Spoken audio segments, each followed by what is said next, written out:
Welcome to Living Waters Church, a community with Jesus at the center, shaped by Scripture, dependent on His Spirit, following together. For more resources, information, and news, check out our website, lwchurch.ca, and get connected.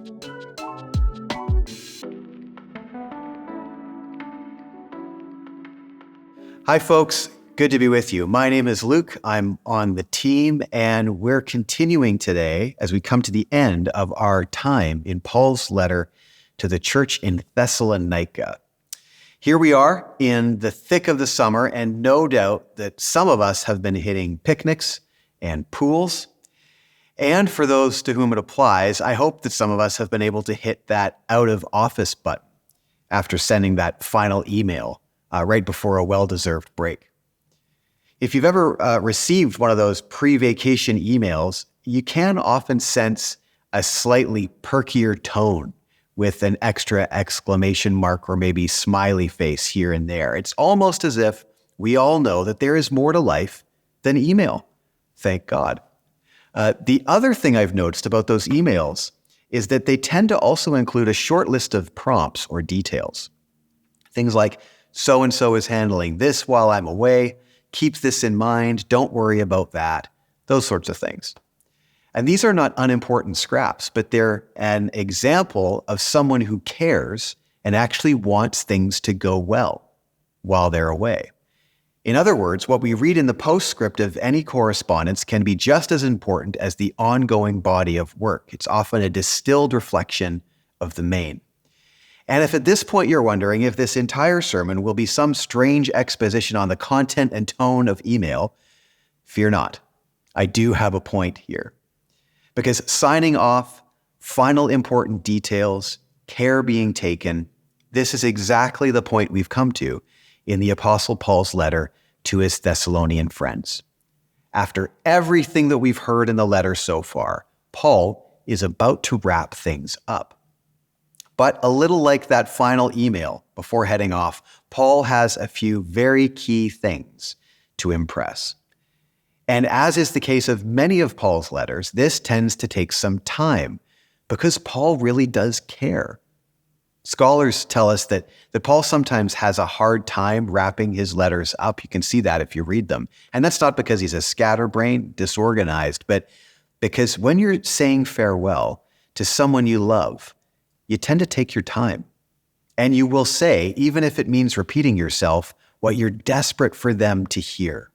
And this is what we'll find in this final portion of 1 Thessalonians that we're covering this week, as I share this week and next week, and then Rick Watts concludes in a couple weeks from now. Recently in the letter, we've heard Paul give instruction on sisterly and brotherly love in the community and how this relates to ordinary things, ordinary life together.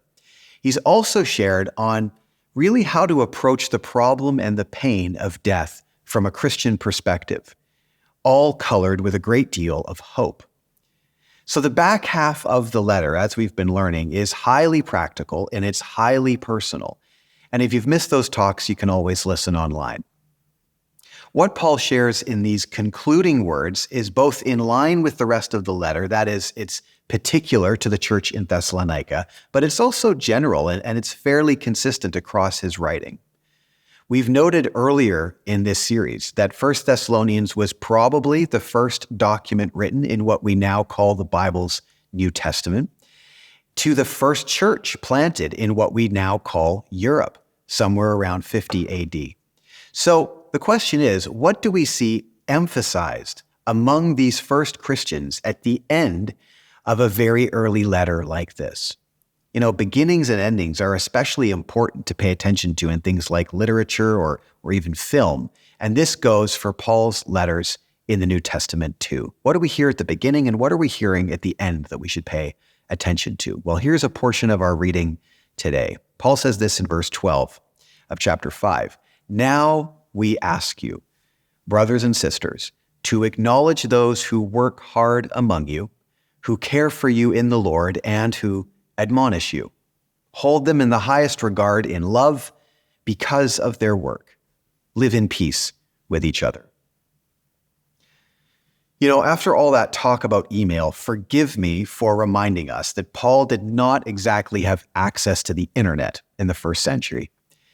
The letter we're reading was carried in person to Thessalonica and was read aloud in the hearing of the whole community, likely in a large enough home which fit the group, with the letter then being explained further by the carrier as questions arose.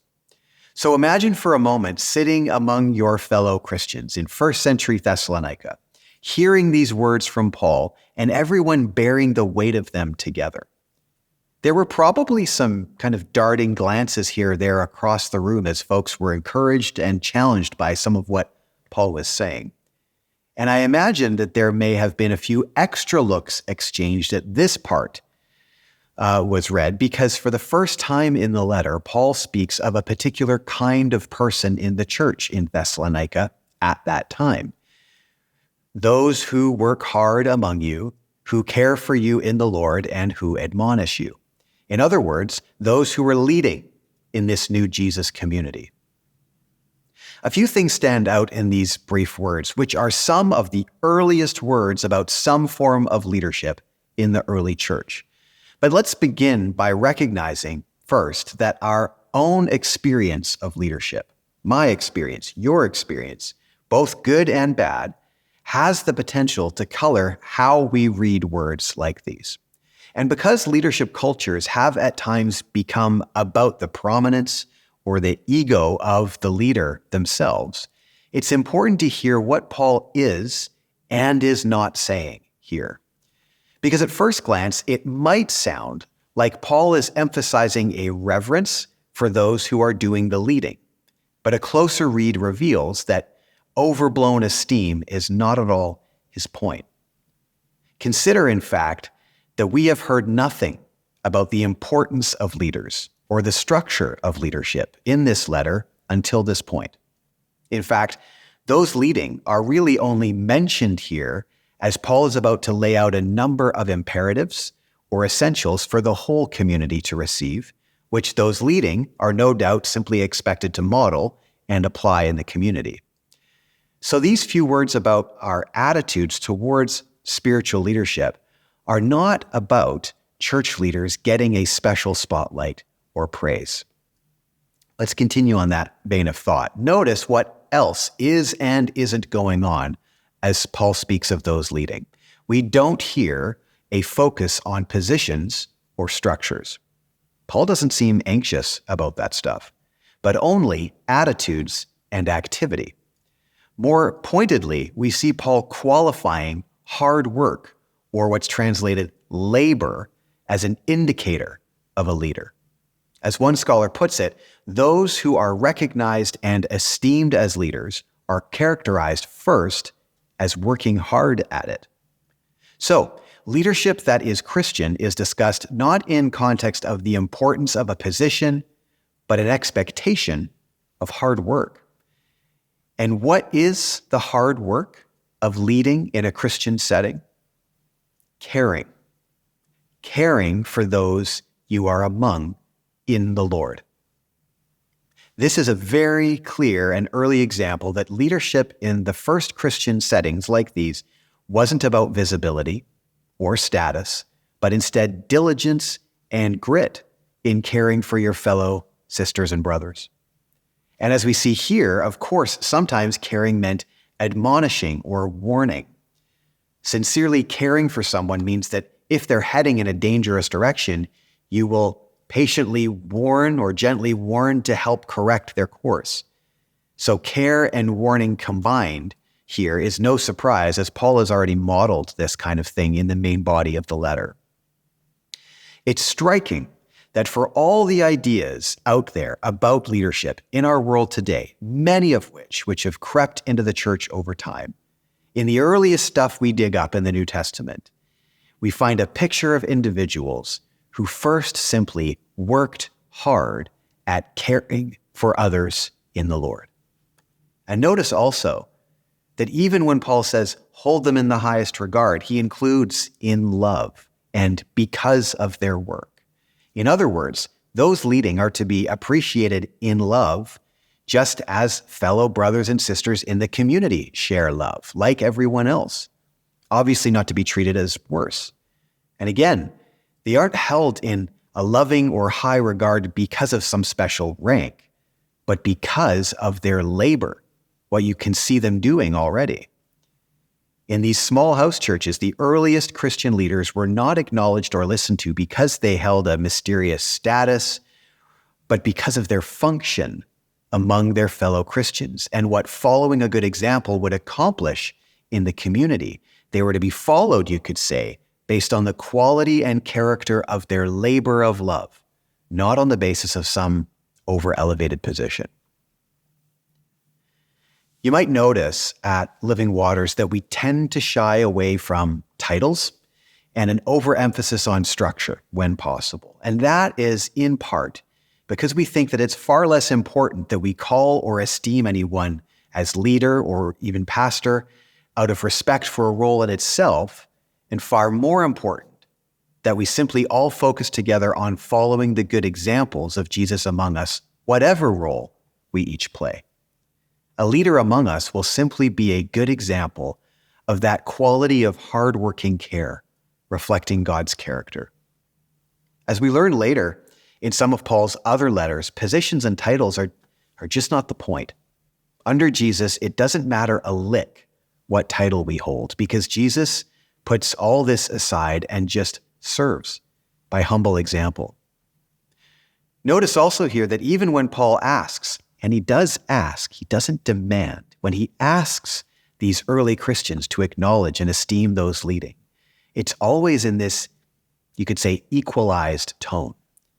And it seems to be Paul's template, as lifted from Jesus, that the model of Christian leadership is simply someone who works hard at applying the sticky mortar of love in building up the believing community. There's no talk of someone being a great strategist or a great speaker or some religious version of a slick CEO. Structures and organization in the church have naturally taken various forms throughout history. Working hard at caring for people does mean applying certain kinds of things, but there's a reminder here that an overemphasis on positions or hierarchy isn't Paul's concern, and that seems to be something he's pulled from Jesus. And as those first Christians in Thessalonica heard, we will know a leader is really a Christian leader first by their hard work of care among us. Any other approach to Christian leadership ends up being, sadly, not very Christian. This week we're saying goodbye to some folks in our church that some of us know but many of us might not know, Cam and Nan.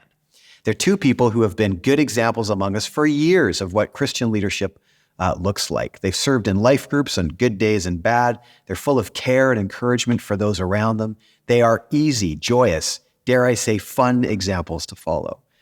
And our team, young as many of us are at the church, can bear witness to their example. Cam and Nan have always been gracious. They've never aimed for praise or position. Instead, for years, we've watched them come to the church on a weekday, pick up a big bag of coffee-stained tablecloths from Sunday, take them home to be washed, and then bring them back later in the week. These folks have served in very important positions in various Christian settings over many decades. But as a young pastor growing up here, my enduring memory of them will be of their enthusiasm to serve and a genuine care for me personally. A real leader in Jesus' community cares little about status or visibility. What they care about is applying themselves to care for those around them in the Lord. Next, we hear Paul say this: live in peace with each other. And we urge you, brothers and sisters, warn those who are idle and disruptive, encourage the disheartened, help the weak, be patient with everyone. Make sure that nobody pays back wrong for wrong, but always strive to do what is good for each other and for everyone else.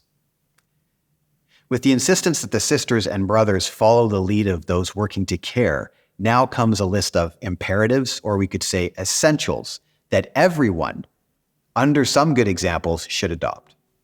And some of this is Paul circling back to what's already come in the letter. And some of this is very early examples of what any Christian group should prioritize. First, we hear the phrase live at peace with each other, and that's better connected with the previous line of thought, acknowledging those who are leading. Basically, Paul is saying that his hope is for churches that he's planted is that peace would be the focus. So for Paul, no divisive stuff going on, but instead a harmony among the believers. And this is true of any healthy Christian setting. As great as any individual melody might be, there is no substitute for harmony. And it certainly sounds awful when someone's attempt at a melody is actually a shouting above the rest who are trying to harmonize. We should aim to be at peace with one another, not in competition with one another or battling one another, if we do in fact claim to be Jesus' family. Following this, Paul lists 5 activities for the Thessalonians to prioritize. Remember, this group is very young in their faith. They face some tough challenges, including Paul having to leave them quickly, having only been with them for a month, and then they faced severe opposition in their city. So what does Paul prescribe? What's imperative to life together in Jesus, in a church that has this little experience and is only just forming? Well, as we've covered already in the letter, we won't rehash all of this, but all the sisters and brothers who can, first we hear, should contribute and be constructive, not the alternative, being idle or disruptive. When everyone contributes and when everyone aims to be constructive, we're on the right path. And this is a good aim for any of us in church. We're willing to contribute as able. We're not simply coming with a consuming mindset. And we're also being constructive with one another rather than disruptive or destructive. Second, notice that there's a real concern for those who are disheartened. Encourage the disheartened, Paul says. Why some are struggling, we don't really know. Maybe the pressure is mounting as they face persecution. Maybe they expected something different in Christian life. Scholars list a number of possibilities. But what I find striking is that here in one of the first ever churches, some folks are disheartened. They're not all constantly grinning at one another with immaculate smiles. So we know that the disheartened were first of all present, that they were also acknowledged, and that the community is told to do something to help, to encourage those who are struggling. It bears saying then that maybe we don't have to put on a brave face or turn up with an immaculate smile in order to belong in church. The disheartened are present among us right now for a variety of reasons. You know, I've been disheartened at times these past few months, and no doubt you have too on certain days. What we might be learning here is that being disheartened isn't something that we need to ignore or hide as a Christian, nor, as we also see here, do we have to let it get totally on top of us, because Paul's instruction is that others should come around to encourage when the going gets tough. And we can do that for each other. We can do that. That's what I've been grateful for in my experience of this church, and why I think we should always aim to be, yes, an authentic, but an encouraging kind of people. You'd hope that those around you first kind of make room for the possibility that things are not always sunny as a Christian, and then to stand at the ready to encourage when your heart is discouraged, disappointed, or heavy. You know, and this probably doesn't sound like a slap on the back with a chin up, Jesus loves you, have some faith kind of approach. Anyone who's been disheartened and then has simply been told not to be can testify that this approach doesn't feel very encouraging. Encouragement probably first makes some room for someone's experience and then includes speaking a kind of truth in love. So one gift that we might ask the Lord to give all of us is more of a gift of encouragement, because we know how often we can put that to work for one another in love. Encourage the disheartened. Thirdly, and similarly, Paul also says to help the weak. Again, we have no idea what kind of weakness he's referring to, maybe in body or in spirit, but the fact that weakness is present and is not to be shamed or ignored, but is to be helped, is this undergirding Christian value, again, very novel in the ancient world. You didn't help the weak in that world. There's no advantage to helping the weak for you. There's no advantage gained in that. But here, among the first Christians, weakness is not looked down on or despised, but attended to in one another. Are we disheartened or weak? No need to hide it or be ashamed of it. As sisters and brothers, do we have our eyes and ears open for one another who might be struggling this week or month or year? That's the caring work of the community, how we look out for one another in the Lord, how we look after one another in the Lord. Fourth, we hear, be patient with everyone. And that one's easy, so no need to go on. Well, of course not. Patience with everyone.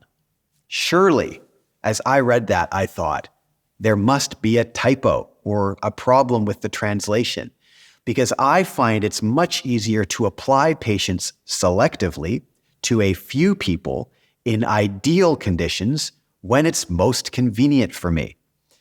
But this is no typo. Be patient with everyone, including the disheartened, including the weak. What's helpful to note is that the word translated here as patience is not the usual word Paul uses for patience. In other settings, the word he uses relates to kind of a difficult circumstance, being patient in or with a situation. The word translated as patience here is a different word, probably better translated long-tempered or long-suffering. One scholar says this word carries the sense of suffering long with regard to someone else. So this is a personal and relational kind of patience. And that, I think, is encouraging in itself. There's an expectation that in Christian community, with everyone in that community, a long-suffering patience will be asked of us. I will need from you a long-suffering patience in our dynamic, and so will you from me. So when it feels a bit hard going at times in church or in any Christian relationship, like marriage or in parenting, that's no reason to assume things are going wrong. In any Christian relationship, to be qualified as Christian at all, we can expect to need a good dose of long-suffering patience with one another. And that might make us breathe a sigh of relief, because a hill can be easier to climb when you're prepared for the grade, not constantly disappointed or frustrated. It shouldn't be like this. The Lord is gracious and compassionate, slow to anger, and rich in love. We hear in Psalm 145. Generous patience is at the heart of the character of God towards humanity all throughout the scriptures. It's in Jesus repeatedly in the Gospels. As Jesus followers, through the power of the Holy Spirit, why would we not expect this kind of patience to be developed in us too? Fifthly and finally, Paul reminds them that if they're following Jesus, there can't be any vengeful payback among them. Grudges that turn septic into destructive behavior or just good old-fashioned revenge has no place among them as children of God. They're not meant to keep score or even the score. If they're going to follow a crucified and forgiving Lord, revenge isn't going to fly. We have to let go of that, even when it hurts. Instead, as we heard, do what is good for each other, including, and this is striking also, when it comes to those outside of the believing community. We know already from the book of Acts that some Christians in Thessalonica were harmed, maybe even killed. The kindness and generosity of God, the good willed and worked out for everyone we rub shoulders with, is the name of the game for a Christian community. Hearing all of that, this kind of whole line of thought feels very like Jesus, doesn't it? Which is only natural, as Paul, coming to the end of the letter, so committed to his Lord and deeply caring about his friends, wants them to hear the heart and character of Jesus as clear as day. What does it look like to be sisters and brothers in Jesus? What is Paul emphasizing as he begins to close this first letter to his friends? Well, sisters and brothers in Jesus will live at peace with each other. They'll be constructive and contribute. They'll encourage each other when they're disheartened. They'll help one another when they're weak. They'll climb the steep but rewarding hill of relationship with generous patience. They won't keep or level scores, and they'll do good to any and all around them. Sometimes you hear about churches who do all this intense strategic work in developing missions or purpose statements and things like that. And there's room for that. But you do wonder if a list like that might simply be the best place to start and then to aspire to. Because this sort of community doesn't automatically appear. It's hard won through genuine love. It's fueled by the Holy Spirit as we learn to love one another as Jesus has loved us. May God bless you and keep you this week as you love as God has loved you. Thanks for joining today. If you'd like to get more connected or involved in any way, please reach out. We'd love to help. Have a great week.